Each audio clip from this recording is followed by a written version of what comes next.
Welcome back once again to the Six Figures Media Sports Huddle. I'm your host, sports editor J.D. Vaughn. Pleased to be joined as always for Week 14, Jeff Birchfield, Andrew Smith, Brian Woodson. Episode 14 might be the most depressing one yet, unfortunately, and we'll get into why in just a moment. But right now, let's hear a word from our sponsor, Lazy J Farms Old Fashioned Butcher Shop.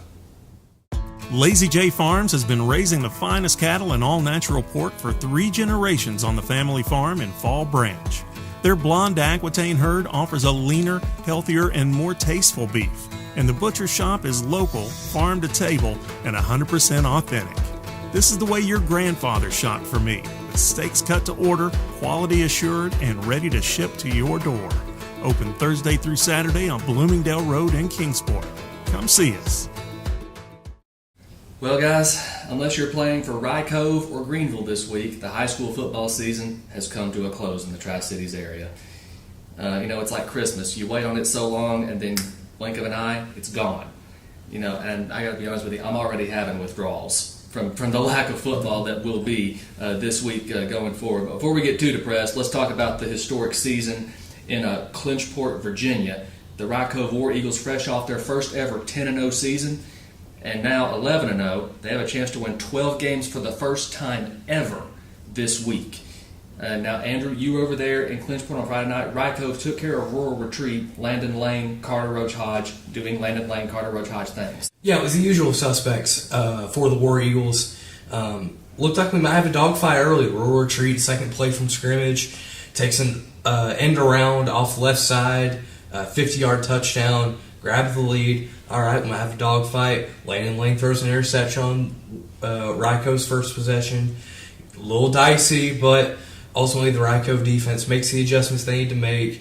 The Rye Cove offense finds its groove on the ground with Lane and Roach Hodge, and they rattle off 55 unanswered to cruise to a first-round win. Lane himself had 92 yards on the ground and 115 yards passing. He threw 3 passes, none of them hit the ground. That interception and 2 completions that were both touchdowns. So, very smart utilization of the passing game by Gary Collier and the Eagles. Just as the game went on, you could just tell that Rye Cove was getting more and more comfortable defensively in terms of defending the option, setting the edge, linebackers coming up and filling gaps well. Just a very strong outing from Rye Cove, and given how they've played this year, hard not to expect that. Yeah.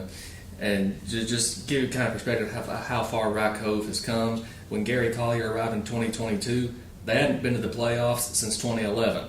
And now, look at them. Boy, have they come a long way since then. The season continues for Rye Cove, but not for Dobyns Bennett. The Indians come up on the short end of a second-round loss against Bearden, 26-7, the final, and the season ends for Region 1-6A champion Dobyns Bennett.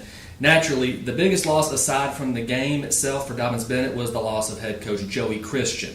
In the second quarter, he received back-to-back unsportsmanlike conduct penalties. Thus, he was ejected. Tight ends coach Jesse McMillan, who you may remember as the former volunteer head coach, came down from the press box and finished the game as the acting head coach. Penalties, a huge part of the game. Both teams flagged 15 times for a combined 272 yards. So, you talk about overkill, especially for this time of year. So neither team really able to get much of a flow. But Bearden quarterback DJ Hunter, he lived up to the hype. He's able to scramble away from pressure a lot of times, threw for 175, completed 8 passes, 4 of them to Torrey Beaufort, I hope I'm pronouncing that right, for 125 yards and a touchdown in the third quarter to put the game out of reach. Bearden scored first, but Dobyns Bennett answered with a 12-play drive to tie the game 7-7. Tegan Begley out of the Wildcat dives for a 1-yard touchdown, but unfortunately the Indians not able to score again. Jason Thompson, the very next play from scrimmage, takes the pitch, goes 65 yards, and it's all Bearden from there. Dobyns Bennett in the second half, minus 20 yards rushing. So that right there, hats off to the Bulldogs. Bearden makes the state quarterfinal round for the second straight year. First time they've ever done that in back-to-back years, made the state quarterfinals. And they will go to Maryville this next week for the state quarterfinals. And Jeff, you were at Maryville this week, Science Hill, for the second round. And the Rebels, let's just say, fared much better this time around. Yeah, last time when they played at Johnson City, Science Hill led most of the game, ended up coming back and winning 23-17 there in the last minute. But this time around, Maryville, took control of the game early. I mean, 17 state championships. I think Maryville overall, they're just, quite a tradition there. And, there's a third straight year that they've ended Science Hill's season in the playoffs.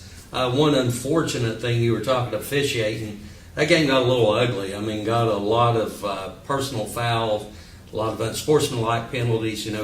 Stacy Carter after the game was pretty aggravated. He's got to be careful what he says. He doesn't want to get anything from the TSSAA where he's, got some penalty against him. But, I mean, he basically is telling me it's a dangerous situation, when it gets like that. And, I mean, you saw that. You saw that on the field. The officials finally met with the players and stuff, tried to calm things down. But the game itself, Maryville goes down first drive. They score. Science Hill goes all the way to the 1 yard line. They're not able to punch it in.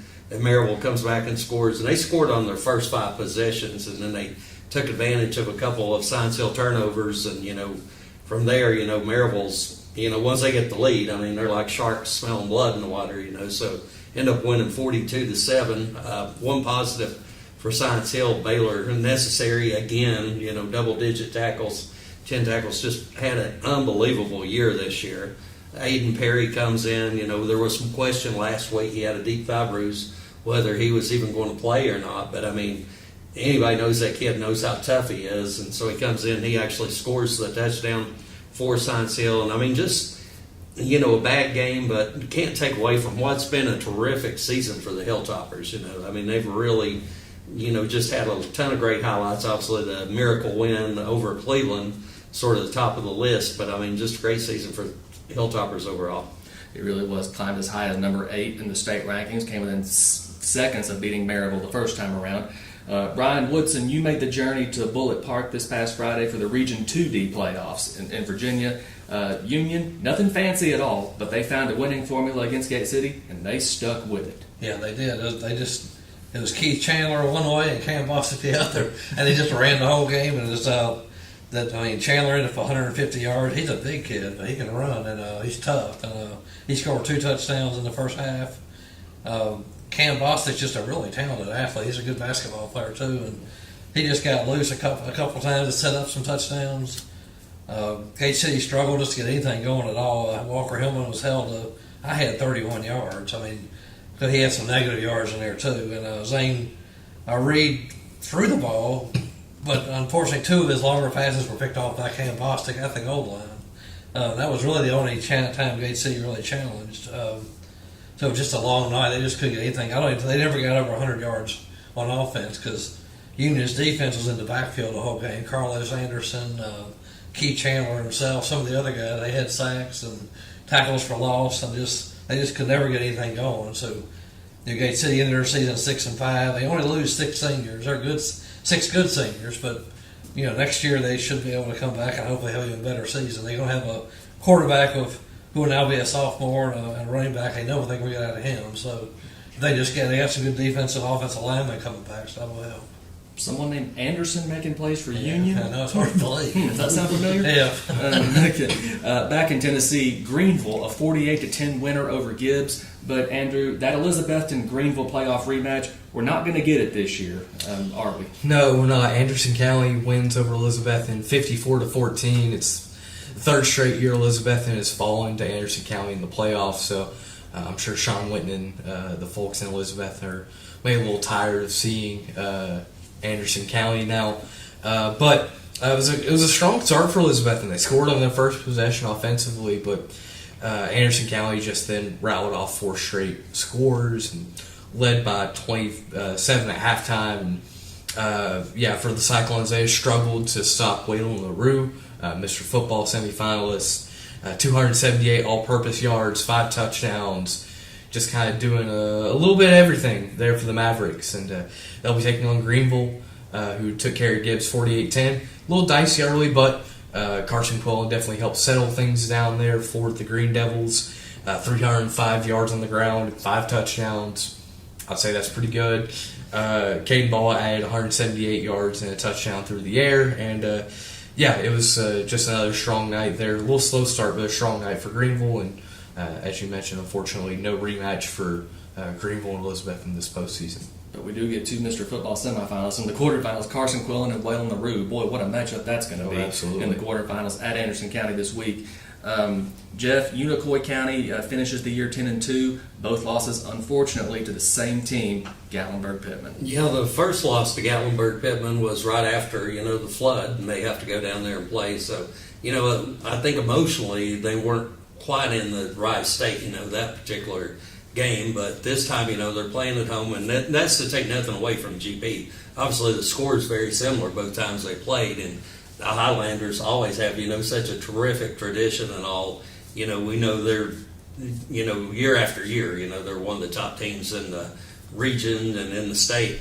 But the Unicoi County, Jacoby Jones able to come back and play this game. Of course, I've heard a little bit where, Garrett Sellers, their top receivers, not able to play. Colton Cutlip, those played well the last few weeks. And then Branson Saltz, he's running the ball really hard for Unicoi County all year, but such a great season for Drew Rice.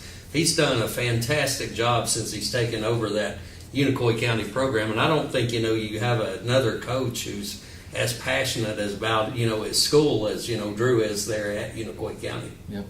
They hadn't won a conference title in 30 years. They've won 2 in the past 4 years. Yeah, 2021 in this season. Yeah, if that tells you anything. We'll be right back. Coming up, our Six Rivers Media Sports Huddle Game of the Week. I wonder what it could be. And not only that, but we will take a look back at this 2024 football season right after we hear from our sponsor, Lazy J Farms, Old Fashioned Butcher Shop. The Lazy J Farms tailgate box offers great value all season long. Get 40 pounds of meat for only $116. That's 5 pounds of beef patties and 3 pounds of chicken breasts, 1 pound of thick cut bacon, 3 packs of premium beef hot dogs and 2 packs of Chicago dogs, and 4 pounds of thick cut pork chops, all for $116 at Lazy J Farms Butcher Shop in Kingsport. Visit us online at lazyjbeef.com. Our 14th and final Six Rivers Media Sports Huddle Game of the Week for this football season takes us to the Eagles' Nest up in Clinchport. Rye Cove welcoming Grundy for the Region 1D semifinals on Friday night. Brian, the War Eagles set a program record with 11 wins last season. What does Rye Cove have to do to get number 12? This is going to be a physical game, one in the trenches like it usually is. Rye Cove's big and strong.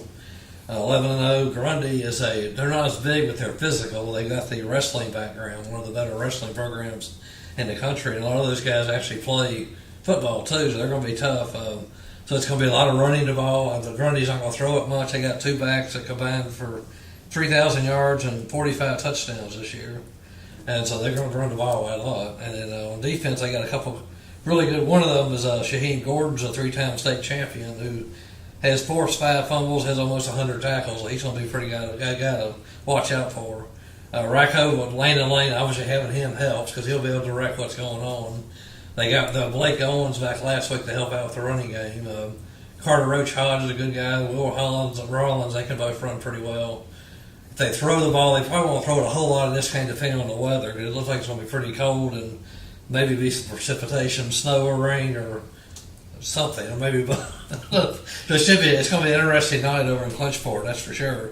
But they'll just have to. It's going to be like a physical game. I think it'll be a low-scoring game, and they're just going to have to hang in there until the end and try to pull it out at the end, kind of like they did with Chilhowie and with Honaker, where they pulled away at the end. I think they probably kind of thought, and I did too. I thought they would get a rematch of Honaker, but Grundy just blew them away with 66 points.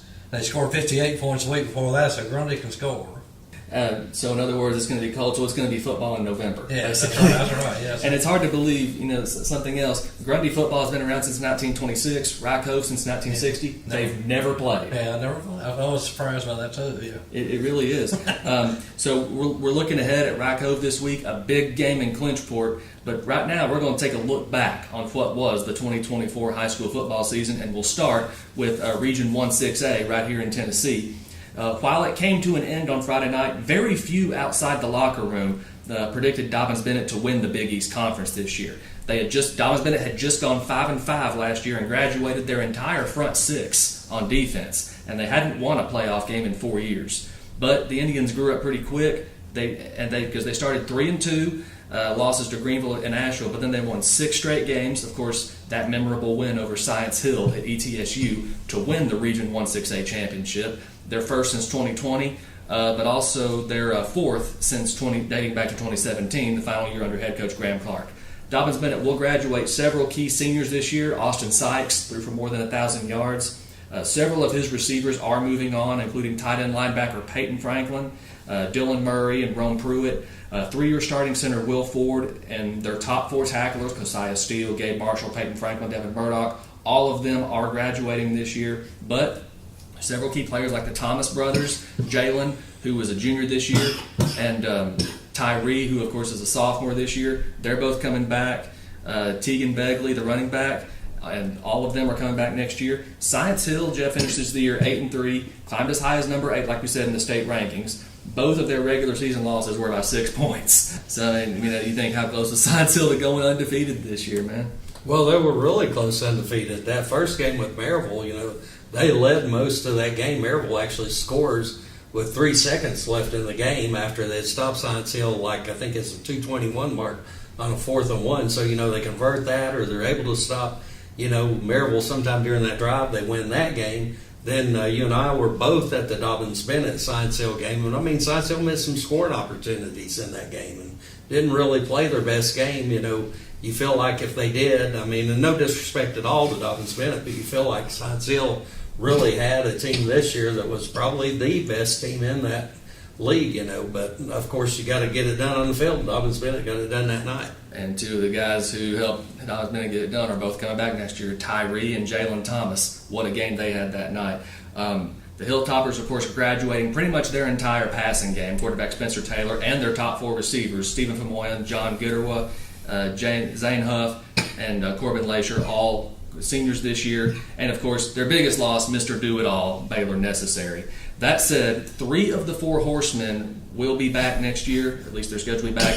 Aiden Perry, Ian Mathis, Malik Anderson, exactly. All of them. 2 of them will be seniors, and Malik Anderson just a junior next fall. So Science Hill does have something to look forward to for 2025. Yeah, and Malik Anderson, I don't know how much he'll carry the ball because I think he'll take over a lot of the role that Necessary did, where he played linebacker and all, because he's a terrific player on the defensive side of the ball. If you look at their top tacklers, this year was Necessary. You had Fleeman, and then you had Anderson, after that. Yeah. Science Hill, of course, and they will get a quarterback who's not necessarily new next year, Cole Rasu, assuming things play out. Of course, obviously a long time between now and next fall. Someone else does have the time to win, but Cole Rasu, if it started tomorrow, he would probably be the guy. David Crockett, we saw a lot of growth from the Pioneers this fall. Not quite where they want to be as a program, but still a step ahead of where they were last year, going 3-7, missing the playoffs entirely. Started the year 4-1, got back into the playoffs. A.J. Wynn and John Hall, both of them sophomores, really just took over in the David Crockett backfield this year. Zeke Sloan also coming back next year, scored a lot of touchdowns on the ground and made a lot of plays at linebacker. Naturally, their biggest loss is going to be LaMarcus Dunn, the senior wide receiver. And also, did I mention he was the leader in receiving yards in all of Northeast Tennessee. He graduated, but Crockett making strides in the right direction. Tennessee High made strides this year. Won 6 straight games, finished 8-3 after that playoff loss at Powell. The biggest loss will be senior running back Trent Dowdell, more than 1,300 yards in the regular season, the second most behind Dominic Burleson in Northeast Tennessee. But the Vikings will get Elijah Plumbar back for 2 more years. He really shined in the second half of the season for Tennessee High. And looking down to classes 3A and 4A, Jeff, what a season for both Unicoi County and Johnson County. Unicoi County we talked about earlier. Maybe a little rebuilding for Elizabethton, but the Cyclones in good shape with what they've got coming back, especially this big junior class that'll be seniors next year.